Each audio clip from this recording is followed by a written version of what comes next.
하나님께서 오늘께 주시는 말씀은 구약성경 신명기 33장 12절부터 21절까지의 말씀입니다. 우리 구약성경 317면 즈음에 있습니다. 우리 다 함께 찾으시고 함께 말씀을 바라보도록 하겠습니다. 제가 말씀 봉독하도록 하겠습니다. 베냐민에 대하여는 일러스되 여호와의 사랑을 입은 자는 그 곁에 안전히 살리로다. 여호와께서 그를 날이 마치도록 보호하시고 그를 자기 어깨 사이에 있게 하시리로다. 요셉에 대하여는 일러스되 원하건대 그 땅이 여호와께 복을 받아 하늘의 보물인 이슬과 땅 아래 저장한 물과 태양이 결실하게 하는 선물과 태음이 자라게 하는 선물과 옛산의 좋은 산물과 영원한 작은 언덕의 선물과 땅의 선물과 거기 충만한 것과 가시 떨기나무 가운데서 계시던 이의 은혜로 말미암아 복이 요셉의 머리에 그의 형제 중 구별한 자의 정수리에 임할지로다. 그는 첫 수송아지 같이 위엄이 있으니 그 뿔이 들소의 뿔 같도다. 이것으로 민족들을 받아 땅끝까지 이르리니 곧 에브라함의 자손은 만만이요 므낫세의 자손은 천천이리로다. 스불론에 대하여는 일러스되 스불론이여 너는 밖으로 나감을 기뻐하라. 이사가리여 너는 장막에 있음을 즐거워하라. 그들이 백성들을 불러 산에 이르게 하고 거기에서 의로운 제사를 드릴 것이며 바다의 풍부한 것과 모래에 감추어진 보배를 흡수하리로다. 갓에 대하여는 일러스되 갓을 광대하게 하시는 이에게 찬송을 부를지어다. 갓이 암사자같이 엎드리고 팔과 정수리를 찢는도다. 그가 자기를 위하여 먼저 기업을 택하였으니 곧 입법자의 분깃으로 준비된 것이로다. 그가 백성의 수령들과 함께 와서 여호와의 공의와 이스라엘과 세우신 법들을 행하도다. 아멘. 오늘 하나님께서 우리에게 주신 말씀을 세기를 만드시는 주, 세기를 만드시는 주라는 제목으로 함께 하나님 말씀 나누고자 합니다. 성도님들 어제 땡스기빙 데이 잘 보내셨나요?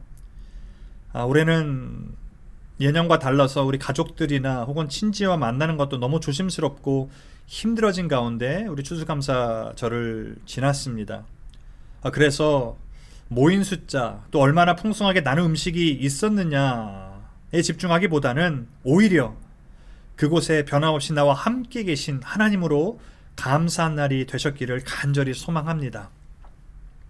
오늘 말씀은 어제 본문 33장 1절부터 시작된 우리 모세의 고별 축복의 내용이 계속되고 있습니다. 우리 각 지파들을 향해서 아주 구체적이고 간절한 모세의 마음이 듬뿍 담겨져 있는 것을 보게 되지요. 성경에서 믿음의 조상들이 죽기 전에 자녀들을 축복하는 이 전통에 대해서 이 신구약 말씀 속에서 그것을 표현하고 있는 곳이 있습니다. 또 신약 우리 히브리서 11장 20에서 21절의 말씀을 보면 믿음으로 이삭은 장차 있을 일에 대하여 야곱과 에서에게 축복하였으며 믿음으로 야곱은 죽을 때에 요셉의 각 아들에게 축복하고 그 지팡이 머리에 의지하여 경배하였으며 라고 이야기합니다. 그리고 구약 속에서 보면 우리 이삭의 축복은 창세기 27장에 또 야곱의 축복은 창세기 48장과 49절에 기록된 것을 우리가 보게 되죠. 우리가 잘 알고 있는 것처럼 모세는 이스라엘 백성들에게는 너무나도 특별한 사람입니다. 이 출애굽의 지도자이고 또 하나님의 율법을 받아 이스라엘 민족에게 전했던 율법의 수여자이고 또 예언자여서 그의 직함은 너무나 많지만 한마디로 정리한다면 하나님의 사람인 사람이 바로 이 모세입니다. 그리고 그가 죽기 전에 이 축복 기도를 했다는 것은 그 축복이 얼마나 엄숙하고 얼마나 진중한 것을 우리에게 보여주고 있을 뿐만 아니라 이 기도가 반드시 미래에 성취될 예언이라는 것을 의미하고 있는 것이지요. 마지막에 하는 말은 특별히 기억에 남게 되는 것입니다. 그래서 오늘 본 말씀에는 이 베냐민 지파와 또 요셉 지파, 또 스불론 지파, 이사갈 지파, 갓 지파에 대해서 나아가고 있는데요. 베냐민 지파 12절 말씀을 보면 이 베냐민 지파는 결국 크지 않은 지파였지만 오늘 성경 말씀 보니까 여호와의 사랑을 입은 자들이라고 표현되고 있습니다. 이 제한되어 있는 숫자 또 그들이 갖고 있는 자원도 제한되어 있었지만 어려울 때마다 하나님의 도우심에 의지할 수 있었다는 것, 그 의지할 때마다 하나님께서는 연약하고 또 무엇을 하기에 이 버거워하는 자녀들을 보호하시고 지키신다라고 말씀하십니다. 그것도 아주 신실하게 보호하시고 자기 어깨 사이에 있게 하신다라고 말씀하셨습니다. 안아주시는 것이지요. 이 이미지는 정말 사랑이 많고 사려 깊은 아버지가 지친 자녀를 어깨로 이렇게 부축하며 집으로 오는 이미지를 한번 그려볼 수 있을 것 같습니다. 그래서 이 안아주심은 하나님의 친근한 사랑의 표현이죠. 아무리 지쳐서 성도님과 제 몸이 가눌 수 없을 정도로 지쳐 있을지라도 그 강한 아버지의 어깨로 들어올리지 못하는 일은 결코 없는 것이지요. 또 13절부터 17절에 보면 요셉 지파의 축복을 말하고 있습니다. 이 지파들에 대한 축복들 중에서 가장 길고 또 풍성한 시적인 표현이 담겨 있는 곳이기도 합니다. 이 야곱이 요셉에게 했던 창세기 49장의 축복과 가장 비슷하기도 한데요. 이 요셉의 두 아들 에브라임과 므낫세가 요단의 서편의 그 기름진 땅을 차지하게 되지요. 그리고 나가서 이 가나안 전 영토의 이 4분의 1이나 되는 땅을 할당 받음으로써 미래에 이 기도가 이 축복이 성취가 되어집니다. 또한 이 여호수아가 이 에브라임의 후손이지요. 그래서 이 모세 후계자로 에브라임 후손이 선택됨을 통해서 큰 영광과 명예를 얻게 됩니다. 이처럼 이 요셉에 대한 모세의 축복은 하나님께서 에브라임과 므낫세 자손에게 영적인 또한 물질적인 축복을 베푸시는 결과를 가져오게 되지요. 18절과 19절은 스불론과 이사갈 지파에 대해서 이야기합니다. 이 레아의 아들들의 후손들이지요. 이들이 함께 축복을 받고 있습니다. 장차 얻을 땅이 서로 이웃하게 되고 그곳에서 안정되고 풍성함을 보증해 주시는 복을 말하고 있지요. 또 그리고 본문 마지막에는 갓지파에 대해서 우리 20절과 21절이 이야기합니다. 이 레아의 시녀인 실바의 첫 번째 소생의 후손들입니다. 이들은 이 가나안 입성 전에 이미 요단 동편 땅을 르우벤과 므낫세 반지파와 더불어서 모세에게 요구해서 그 허락을 받은 지파입니다. 이 매우 넓은 영토를 하나님의 축복에 의해서 기업을 얻게 되었다고 밝히고 있지요. 이러한 다른 지파들 정리하면 이 모세의 축복은 각 지파를 향한 모세의 축복은 앞으로 이스라엘 백성들이 약속의 땅에서 누릴 물질적 축복과 번영뿐만 아니라 원수로부터의 보호 안정을 말하고 있습니다. 성도님께 여쭙고 싶습니다. 우리 성도님들은 어떤 지파의 축복이 가장 마음에 드십니까? 내가 받고 싶은 복을 가장 잘 설명하고 있는 것은 무엇입니까? 하나를 고르기가 쉽지 않으시죠. 모두가 다 나를 향한 축복이었으면 하는 생각이 듭니다. 그런데 오늘 주목할 것은 이 가나안 입성이라고 하는 이 동일한 환경 속에 있는 이스라엘 백성들에게 이 그들이 가는 약속의 땅은요, 엄청난 풍요의 현장입니다. 동시에 여러 가지 유혹과 위험들이 도사린 곳이기도 합니다. 그렇다면 동일한 메시지가 그들에게 전달되어야 될 것 같은데 각각 다른 내용으로 축복을 하고 있습니다. 이것이 어떻게 가능할까요? 모세는 지난 40여 년의 시간을 이 백성들과 함께 보냈습니다. 이제 이들을 너무나도 잘 알게 되었던 것이지요. 이 함께한 시간만큼 그들의 문제, 또 그들의 불평, 또 그들의 어려움을 듣고 함께 해결하며 지금까지 왔습니다. 실언도 함께, 그리고 그들의 꿈과 생각도 함께하면서 지금까지 걸어올 수 있었다라는 것이지요. 그래서 마치 부모님이 이 자녀들에게, 자식들에게 인생의 가장 마지막 호흡을 담아 들려주고 싶은 말씀은 누구보다도 자식들을 잘 알고 있는, 또 사랑하는 마음이 듬뿍 담긴 그 사랑 그 자체인 말인 것처럼 모세는 이들에게 각각 좋은 것이 무엇인지 다른 내용의 축복을 나누고 있다는 것입니다. 얼마나 감사한지요. 그 세심함과 그 관심에 대해서 모세는 한 지파에게 특별하고 구분된 축복을 하고 있다는 것입니다. 또한 오늘 말씀은 이 축복의 내용도, 지파들이 받는 축복의 내용도 참 중요하지만, 또 그래서 그 복을 누리는 삶에 너무 집중할 수 있지만 그것보다, 아니 그것 때문에 잃어버리지 말아야 할 것이 있음을 힘주어 말하고 있다고 저는 생각을 합니다. 이 각 지파마다 사정이 다르고 축복의 내용이 다르지만 공통적인 것은 무엇인가? 하나님의 축복으로 이스라엘 공동체가 미래 행복을 누리기 바라는 하나님의 마음은 변함이 없다라는 것이죠. 지금 모세가 임종을 앞두고 약속의 땅에 들어갈 준비를 하는 이스라엘 백성들에게 축복 기도한 내용의 핵심적인 메시지는 이스라엘의 미래와 행복은, 그들의 안전은 어떤 지도자나 사람의 손에 달려있지 않다라는 것입니다. 물론 이 민족의 영웅이라고 불릴 수 있는 이 모세가 이제 약속의 땅을 눈앞에 두고 이스라엘 백성을 떠난다는 것은 참 심각한 사건일 수 있습니다. 모세도 이 점을 충분히 알고 있었지요. 그렇기 때문에 이 모세의 축복은 그에게는 일종의 유언 같기도 하고 또 미래를 진심으로 염려하는 이스라엘 백성들에게 주는 마지막 선물이기도 합니다. 하지만 탁월한 지도자 모세라 해도 그가 복을 주는 것은 아닙니다.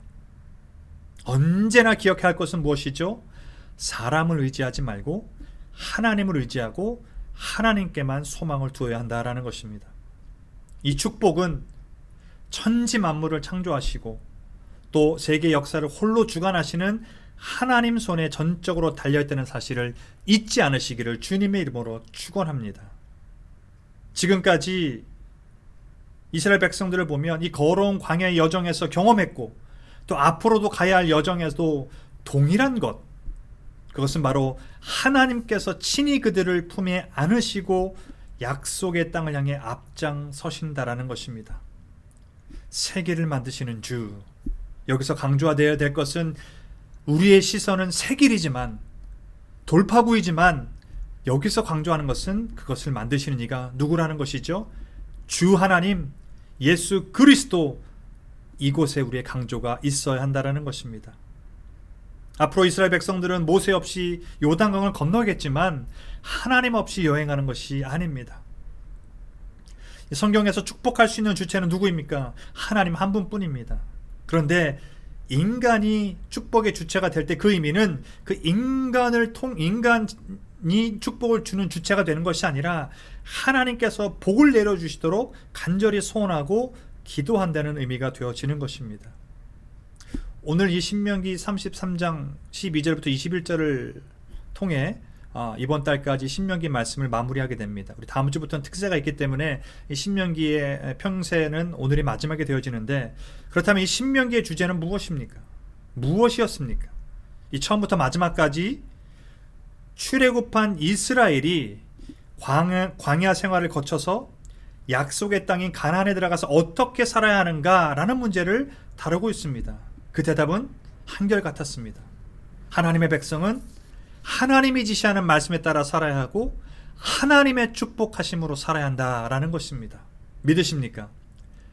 세계를 만드는 데 집중하는 것이 아니라 하나님이 세계를 만드신다, 그분이 나의 하나님이다 라는 것을 고백하는 것이 바로 우리에게 필요하다라는 것입니다. 사랑하는 성도 여러분, 우리가 이 땅에 존재한다 라는 것만으로 자연스럽게 증명되는 것이 하나 있죠. 그게 무엇이죠? 우리 모두에게는 아버지와 어머니가 계시다라는 것입니다. 주위에 있는 사람들이 성도님의 저의 부모님을 보지 못했다고 우리에게 부모님이 있거나 있었다는 것을 믿지 못하겠다라고 한다면 그것만큼 어리석은 일은 없습니다.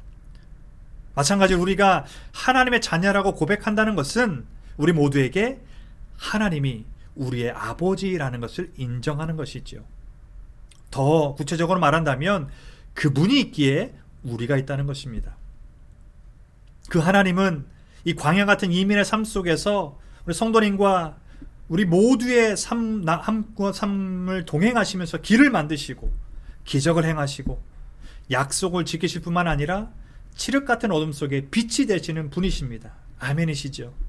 오늘 성경 축복송에서도 보면 이 지파 사람들이 포도원을 얻을 수도 있고 밭에서 일을 할 수도 있고 바다에서 수고할 수는 있지만 그들의 능력 밖에 있는 것들이 있습니다. 그것은 바로 그들은 이슬을 만들 수도 없고 비를 내릴 수도 없고 물을 만들 수도 없고 계절의 변화를 갖고 올 수도 없다라는 것이지요.